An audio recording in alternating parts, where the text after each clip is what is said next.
নমস্কার বন্ধুরা, মিতা রান্নাঘরে সবাইকে স্বাগত জানিয়ে আজকে হাজির হয়ে গেছি ডিমের পুর ভরা বেগুন ভাজা রেসিপি নিয়ে। আশা করি ভিডিওটি শেষ পর্যন্ত দেখবেন। এবং এই ডিমের পুর ভরা বেগুন ভাজার জন্য আমি প্রথমে এই চেকা চেকা করে বেগুনটাকে কেটে নেব এবং বেগুন কাটার পর একটা ছুরির সাহায্যে বেগুনের মাঝখানে যে অংশ কেটে বের করে নেব। সব বেগুনের চেকাগুলোকে মাঝখানের অংশটা এইভাবেই গোল করে কেটে নেব। বেগুনের ওই মাঝের অংশগুলোকে ছোট ছোট করে কুচি কুচি করে কেটে নিয়েছি। এর মধ্যে ওই বেগুন কুচির মধ্যে পেঁয়াজ কুচি, লঙ্কা কুচি এবং ধনে কুচি, পেঁয়াজ গাছের পাতার কুচি সব একে একে দিয়ে দিলাম।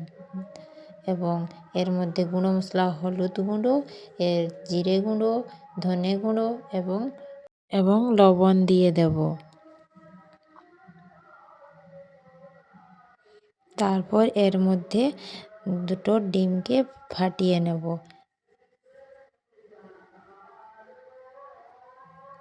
এরপর একটি কাঁটা চামচের সাহায্যে ওই সবগুলোকে ভালোভাবে ফাটিয়ে নেব, গুলে নেব। সবগুলোকে গোলানো হয়ে গেছে। এখন ওই কেটে রাখা বেগুনগুলোর মধ্যে একটু নুন এবং হলুদ দিয়ে মাখিয়ে নেব।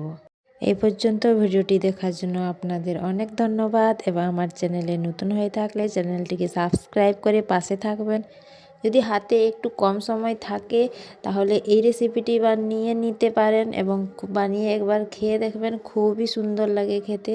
বেগুনগুলোতে নুন হলুদ মাখিয়ে নেওয়ার পর নুনে একটা তাওয়া বসিয়ে দিয়েছি এবং এর মধ্যে কিছুটা সরিষার তেল দিয়ে তাওয়াটাই ভালো করে সরষের তেলটা বুলিয়ে নিচ্ছি। এরপর গরম হয়ে গেছে।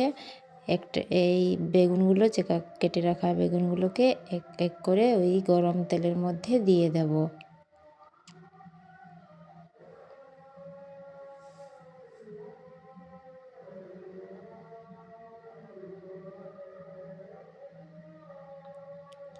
এরপর ওই বেগুনের মাঝখানটাতে ওই ডিমের পুরটা ভরিয়ে দেব। একে একে সবগুলোতে ভরে দেব ডিমের পুরটা।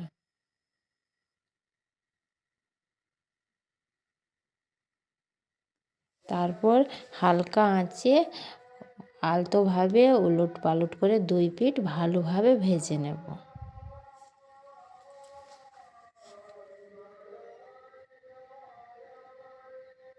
খুব সুন্দর করে লাল লাল করে ভেজে নেব। এপিঠ ওপিঠ দুই পিঠ ভালোভাবে উলট পালট করে নিয়ে ভেজে নিতে হবে। আমার এখানে এই ডিমের পুর ভরা বেগুন ভাজা তৈরি হয়ে গেছে। এবার একে একে নামিয়ে নেব।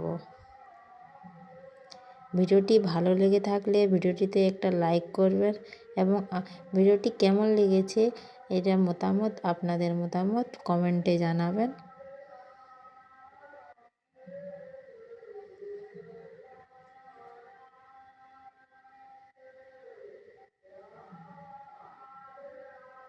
দেখুন কত সুন্দর লাগছে দেখতে, আর পুরো ভাজা হয়ে গেছে, ভিতর থেকে সমস্তটা ভাজা হয়ে গেছে, খুব সুন্দর নরম হয়ে গেছে, বেগুনটাও খুব ভালো সেদ্ধ হয়ে গেছে। একবার বানিয়ে দেখবেন, একবার খেলে বারবার খেতে ইচ্ছে করবে। ভিডিওটি শেষ পর্যন্ত দেখার জন্য আপনাদের অনেক অনেক ধন্যবাদ। আমার চ্যানেলে নতুন হয়ে থাকলে আপনারা সাবস্ক্রাইব করে পাশে থাকবেন এবং ভিডিওটি ভালো লাগলে একটা লাইক করবেন এবং ভিডিওটি কেমন লেগেছে আপনার মতামত কমেন্টে জানাবেন। এবার দেখা হচ্ছে আগামী আরেকটি রেসিপি ভিডিও নিয়ে।